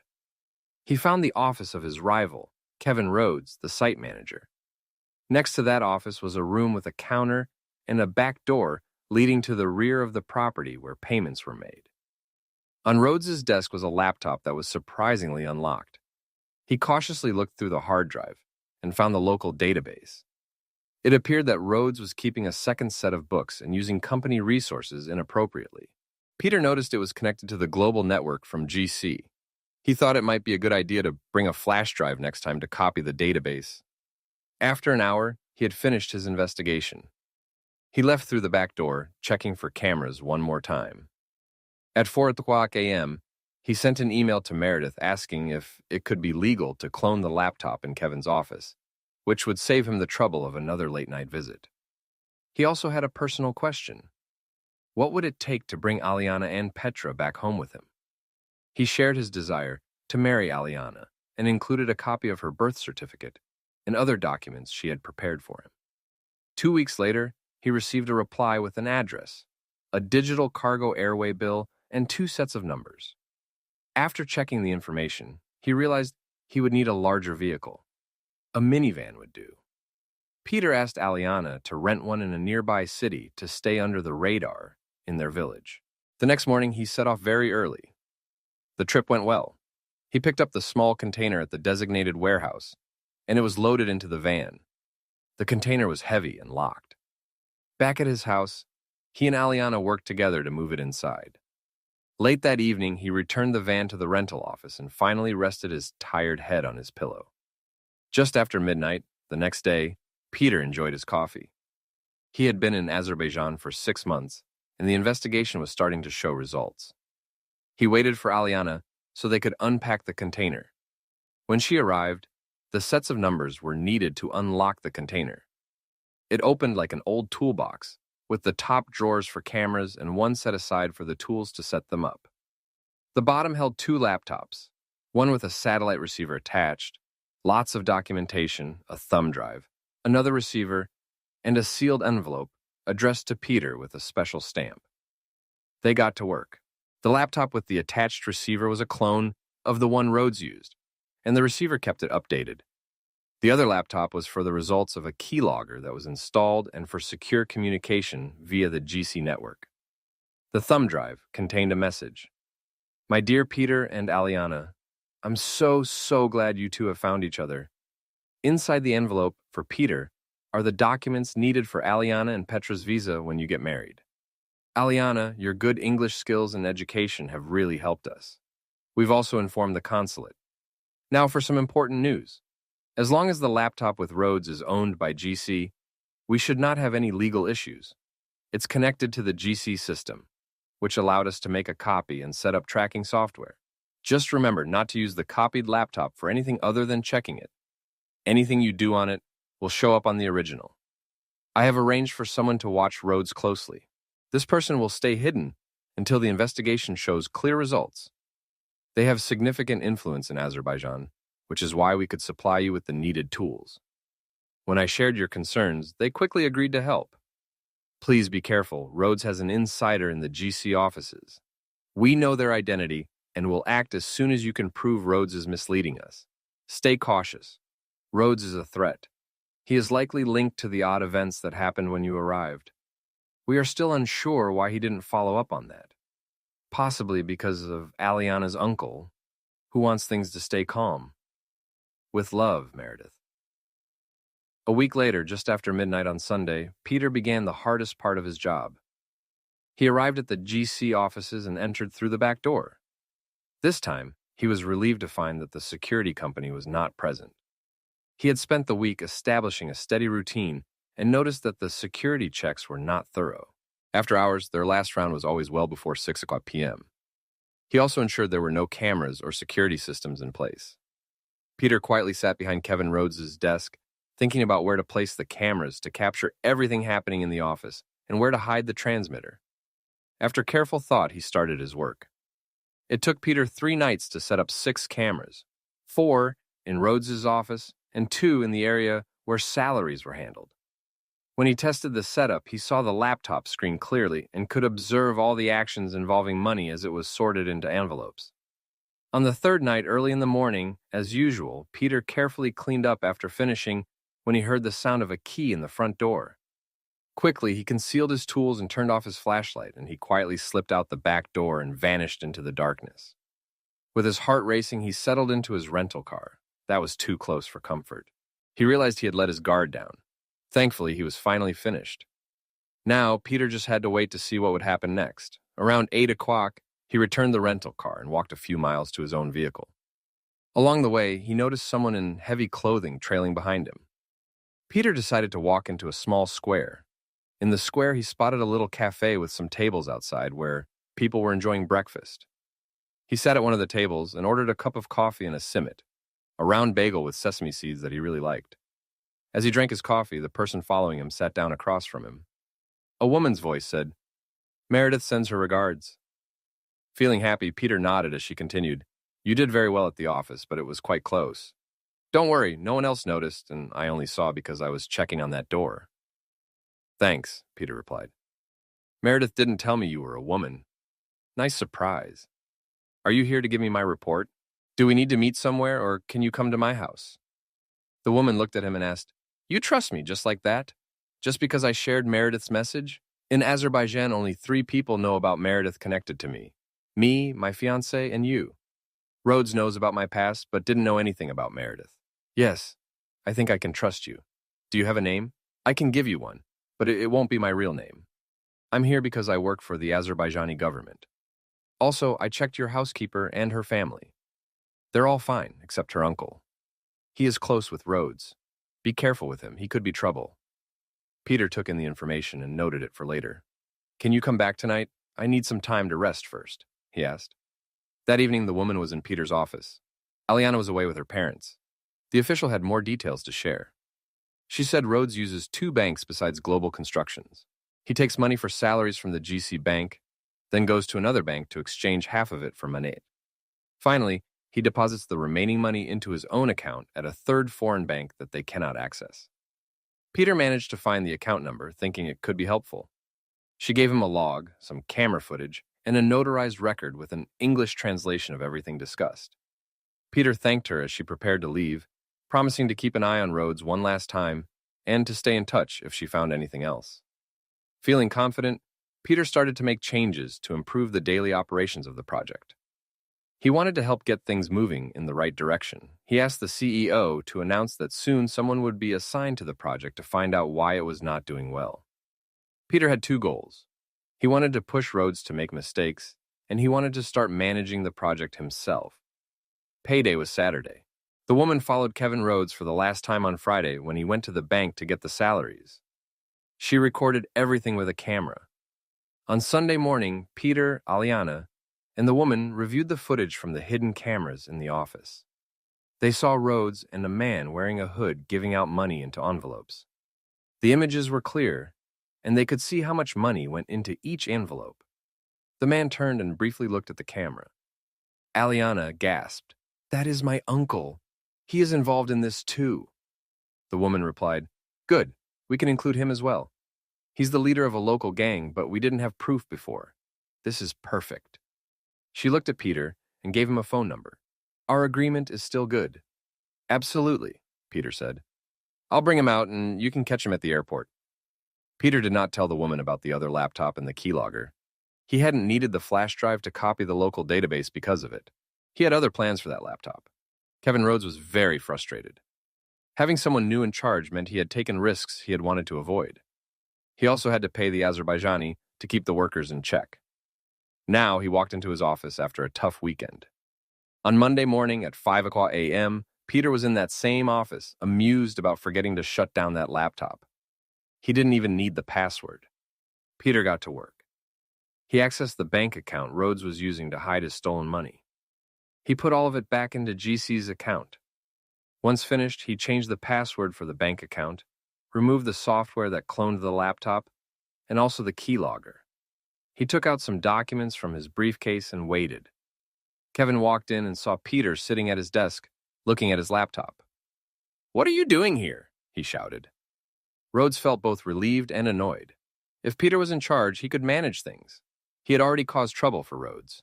Peter smiled slightly as he said, "I've been here for some time, and I've noticed some very concerning activities. You are at the center of it all." "Like what?" Kevin sneered. "Scams and threats, for starters. I will find out who else is involved. From now on, I will take over daily operations and you will report to me." "I'm not going to work for you, no way!" "I'll be the first to leave," Peter said. He struggled to keep a serious face. The conversation was going just as he hoped. "Is that an option? How much time do you need to decide?" Rhodes growled, "No time. I'm resigning now. I'll print the form, sign it, and go." Peter handed him the documents he had ready and said, "No need for that. I expected this. Here you go." Rhodes recognized he had been outsmarted, but he signed anyway, unaware that it was all being recorded. He stood up and reached for the laptop. Peter replied, "That's company property. You can't take it." Rhodes smirked, "So sue me," and hurried out the door. Peter took out his phone, called the number the woman had given him, and said, "He's gone," resigned, and took the laptop. "I need 3 days to process the resignation. After that, he's all yours. I'll report this tomorrow." With that handled, he introduced himself and Aliana to the team, presenting her as his project accountant who would review the finances. Peter asked HR to find out who had worked on the project and for how long, and to prepare a spreadsheet with the details. He explained how to calculate what Global Constructions owed everyone, assuming they had been paid twice their salaries. Once that was sorted, he asked the interpreter to join him, making sure he promised to keep quiet about what was going to happen. Half an hour later, Peter and the interpreter were welcomed into Aliana's parents' home. After introductions and some coffee, Aliana's father asked Peter about his plans for the future. Without delay, Peter shared, "Once this project is done, I want to go home with my fiancée and her daughter, whom I would like to adopt. I'd also like your permission to marry your daughter." Aliana's mother looked pleased, and her father smiled, a tear glistening in his eyes. He asked, "Do you love her? Can you make her happy?" Peter replied earnestly, "I love Aliana very much, and I care for Petra as well. I respectfully ask for your blessing to marry your daughter." "You have my blessing, son. We see that our daughter is happier than she has been in quite some time. This makes us very glad." The father's voice faded for a moment. Peter responded gently, "Aliana has told me about her past. I promise that your brother-in-law will answer for his actions. I have already planned a way to address that." Later that morning, Peter returned to the office. The spreadsheet was complete, and as he checked the totals, he confirmed they matched the amount he had transferred from Kevin's account. He went to the bank to ensure the same amount would be available for withdrawal the next morning. The rest of the day involved speaking with the staff and reassuring them that he was not Kevin Rhodes. Considering the 10-hour time difference, he called his CEO that evening.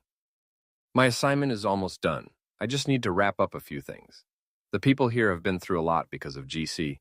I want to help them more than just with money they are owed. I've looked at the geological report, and we can set up a fresh water well, but I need your go-ahead for the costs." The answer came quickly. "Go for it. It's not just about money. The company's image matters to me too. When will you be back?" "I'm not sure yet. We need to make sure those who didn't get paid are taken care of. Rhodes doesn't know yet, but I've put the wrongfully used funds back into the GC account. I want to give the money directly to the people. I need some time to check on the project. I also want to get married here and bring my wife and her daughter with me. Plus, we need to get the well drilled, and I want to be involved in that. Let me know when you're moving back. I will need time to pass my duties to you." After ending the call, he reached out to Meredith. Meredith Green speaking. "Good morning. Good morning, Mrs. Green. This is Van Rye. I hope you have a moment. Mr. River, I'm sorry, but I think you have the wrong number. It's extension 45. Please try again." "Thank you," Meredith said before hanging up. Peter was surprised by her response. He understood that she didn't feel comfortable using his name and was looking for a different way to address him. It was interesting that she mentioned extension 45. He decided to wait. 45 minutes later, his phone rang with a number he didn't recognize. He picked up and heard Meredith's warm voice. "You've certainly made quite an impression at the main office, Peter. What a situation. I'm so glad to hear from you. Did you find out who was behind it?" "I hope we identified the person responsible, the head of accountancy. She has been misusing funds from big projects for years. We worked with the FBI to check her office and home. When you called, she was still in my office. I didn't mention your name because we weren't sure if there were others involved. Now she is in custody and helping with the investigation. Your information has been very helpful. How can I assist you? Are you planning to return soon? I expect to be back in about 3 months, Peter spoke softly. I need a personal favor from you. I don't have a place to stay. Normally, that wouldn't be a problem, but I'm coming back as a married man with a 10-year-old daughter. Is there any way you can help? Meredith laughed gently. Frank is a real estate manager. He can help you find a place. What do you need? They talked for a bit, and then Meredith called Frank to join the conversation. Frank reassured Peter that he had a good idea of what to look for. Peter mentioned he didn't have a strict budget, but a bonus was coming soon, so Frank didn't need to worry too much about spending. Peter's lawyer, through Meredith, had already sent over all the divorce papers. Now Peter felt ready to start his relationship with Aliana. He made an appointment at the embassy and planned a trip to Baku for himself. The day had been long, and Peter was both tired and on edge. The sun had set, leaving a clear sky full of stars. He put on his jacket, took out his telescope, and stepped onto the balcony to look at the night sky. He poured himself a drink and set it on the rail before adjusting his telescope. Suddenly, he heard glass break and then a quiet sound like a distant shot. Startled, Peter dropped to the floor and quickly crawled back inside. He closed the door behind him, hurried to his safe, and took out his gun. His heart racing, he made a quick call to the contact the woman had given him. The message was clear: stay inside and keep safe. A few minutes later, someone began to force the front door. Peter fired 2 warning shots, low, through the door. He heard a grunt and then hurried footsteps leaving. After a moment of silence, Peter stayed alert, his heart still racing. Soon, his phone rang. Cautiously, he answered. Yes, a familiar voice said. Peter, can you open the door without firing again? Carefully, Peter went upstairs to check through the window. He saw an Azerbaijani official standing outside. He slowly went down, opened the door, and stepped back, ready for anything. The woman entered calmly and said, We've caught them. They're both hurt. They didn't expect you to defend yourself so well. Finally able to relax a bit, the tension released, and Peter felt tired and a bit sick from the adrenaline. He slumped to the floor as the woman took charge of the situation. 30 minutes later, Aliana's car pulled up to the front door. A moment after that, Aliana rushed in, worry clear on her face. She pushed past the others and came to Peter, asking quickly, Did they threaten you? Were you just caught up in their plan? The woman was surprised by the strong reaction and replied, No, we had your uncle in custody before this all happened. I believe it was another outsider, and someone from the bank helping him. He won't escape. The accomplice was hurt and is now working with the authority. It was Friday evening. Kevin was upset. He had hired 2 men to deal with Peter Van Ree, and they had failed. Now he was on the run, waiting for a private plane on a small strip near Baku. That plane would take him to Belize in Russia. There, he hoped to manage his money from his secret account and disappear. Suddenly, he felt a tap on his shoulder. He looked around and saw a woman standing a short distance from a car. Next to the car, 3 men were pointing rifles at him. Kevin Rhodes, you are under arrest for encouraging crimes, theft, and extortion. Kevin felt scared, but the rifles aimed at him made it clear he couldn't run away. They pushed him into the car and took him to a police station. He hoped that the main office still didn't know he had left his job. Monday morning, Peter got a call from HR saying that a worker needed help because he was in jail. By chance, Peter was in Baku to buy a ring and talk to the embassy about Aliana and Petra. He was the main contact for them. That afternoon, Peter sat across from Kevin, who looked very upset. Peter chuckled. What do you think I can do for you? You'll be here for a while, and I'm not going to help. You have to help me. I know someone at the head office who is going to make things hard for you if you don't. Peter laughed again. You mean that person from accounting? She's on the case. Good luck with that. Is there anything else? Kevin's face changed from red to pale. He shrugged and smiled. At least I'll have my savings when I get out. You mean the money you took from the company and the employees? Good luck with that. But the last laugh will be yours. What do you mean? Peter didn't answer. Instead, he turned to the door and knocked. When it opened, he said, Enjoy your time here, but remember this. The one who laughs last laughs best. With that, Peter thought, good riddance, and left Kevin looking puzzled.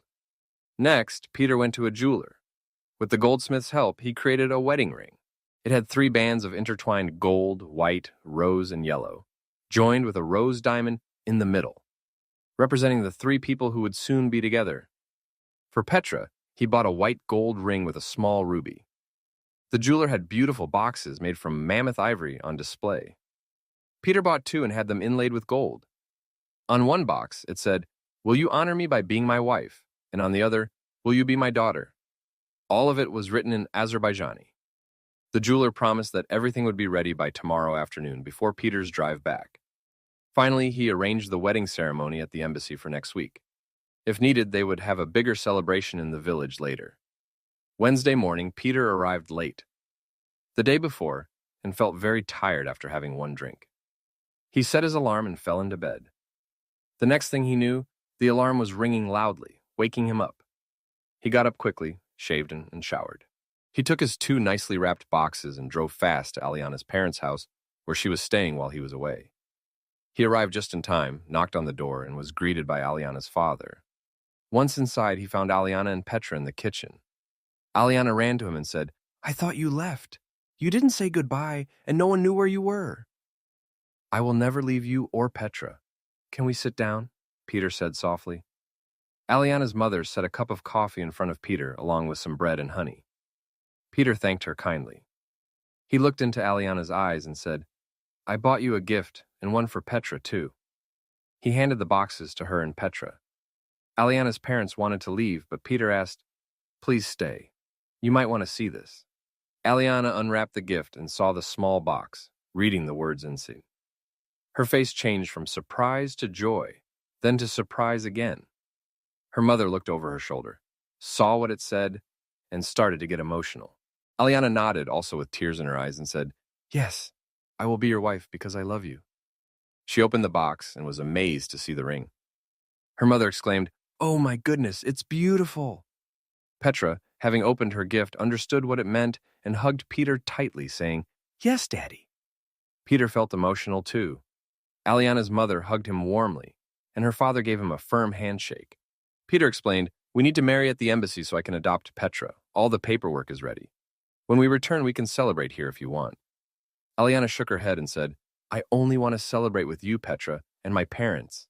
The others didn't treat me well after my uncle. We won't have a party for those who don't deserve it." A week later, after a busy week for both, Peter had a project to catch up on, while Aliana received a letter from a woman about the Secret Service. While looking through her uncle's house, she discovered a will from her grandfather.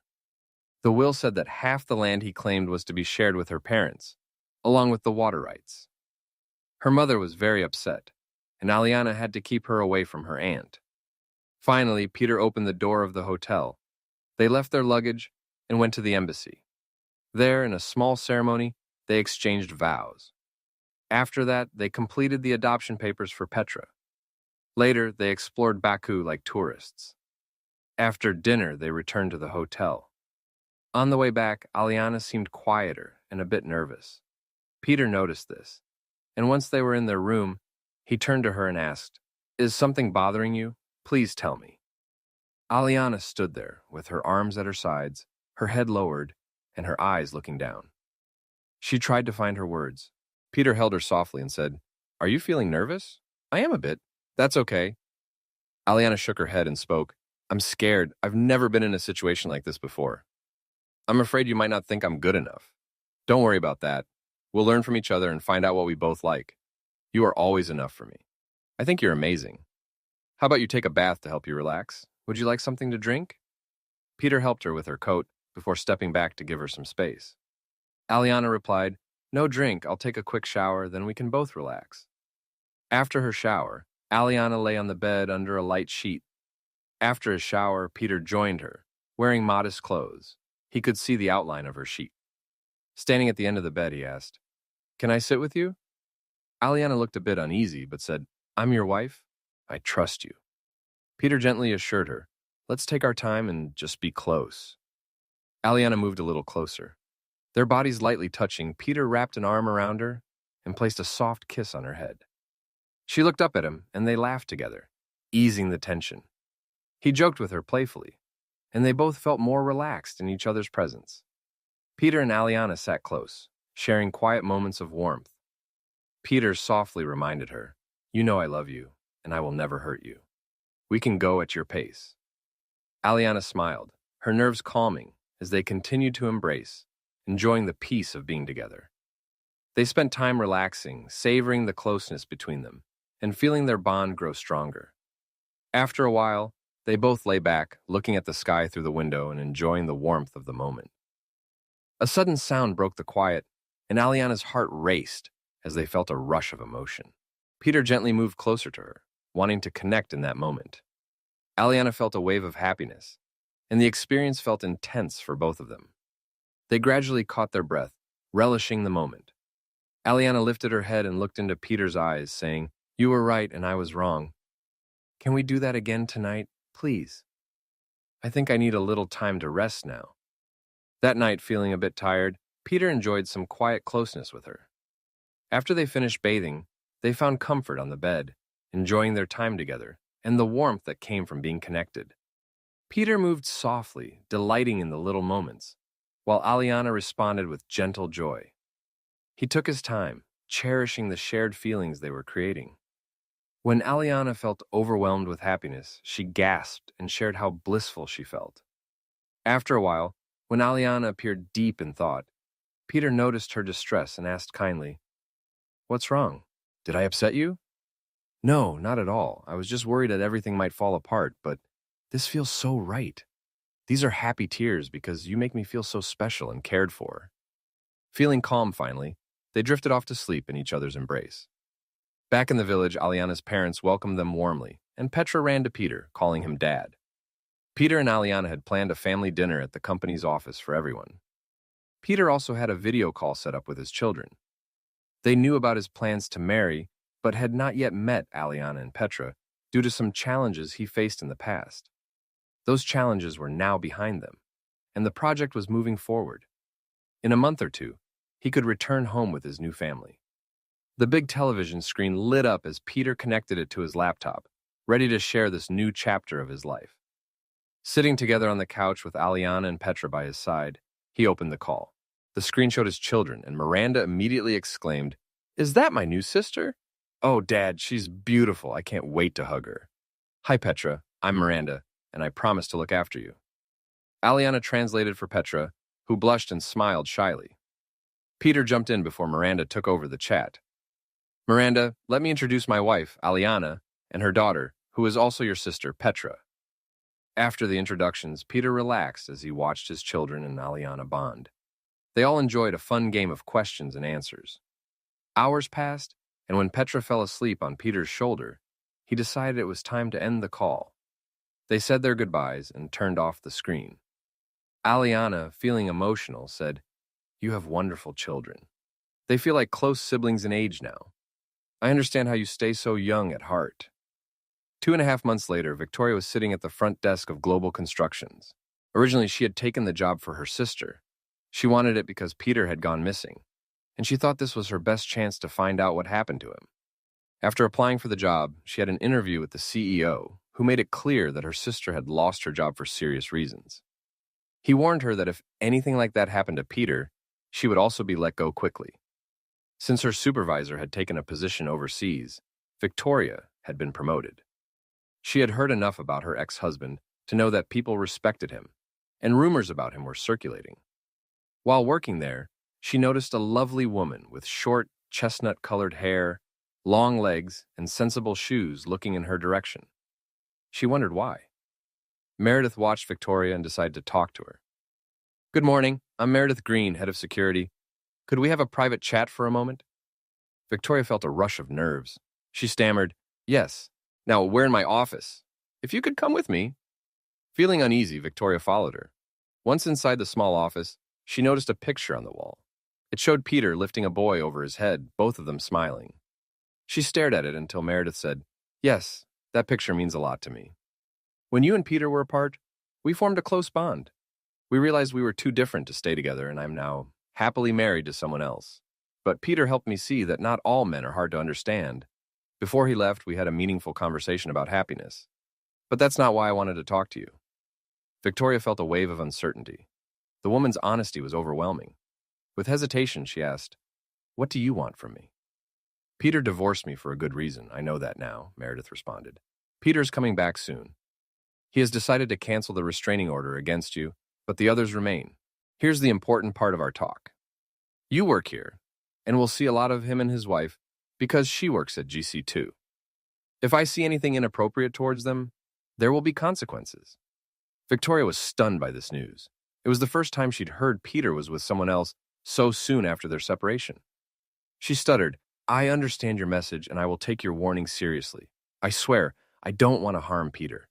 If I hadn't made mistakes, we would still be together. I always cared for him, but forgot to show him respect. I let others influence me too much. I want to be happy, even if it's not with me.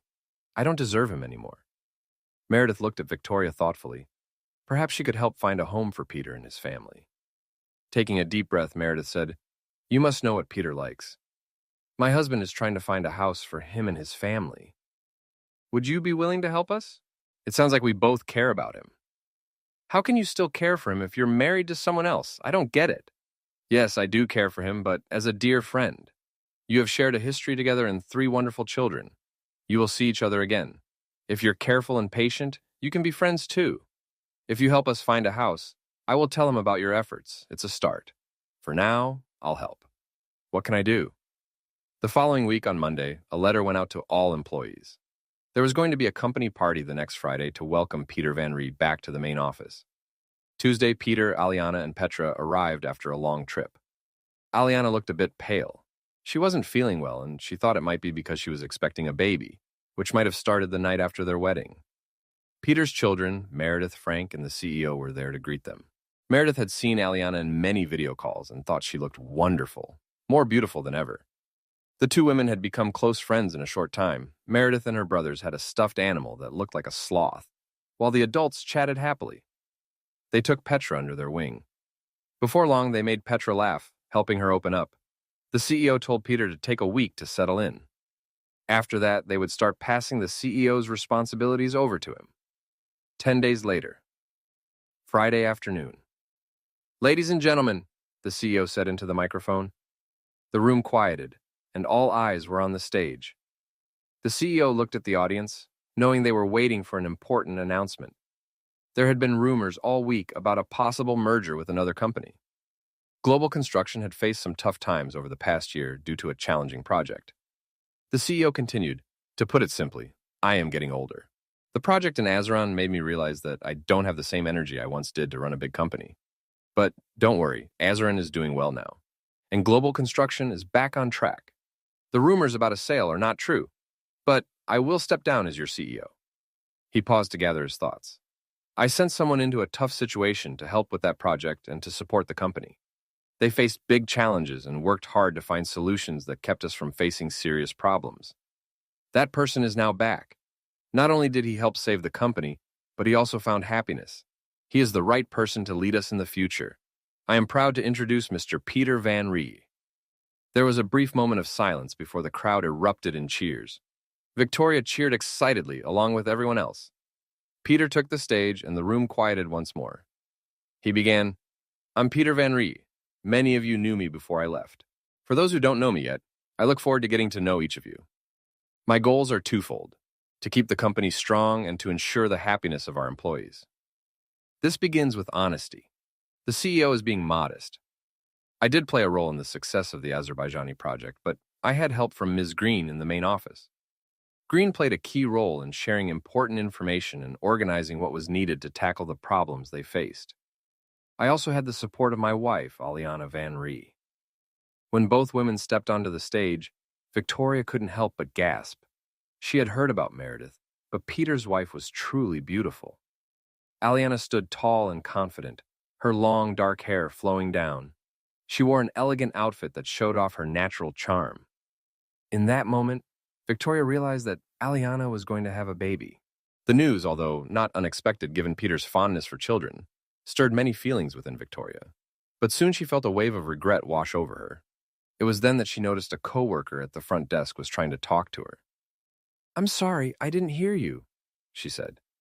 "I said, he seems like a nice guy. I hope he keeps his promises, the coworker replied.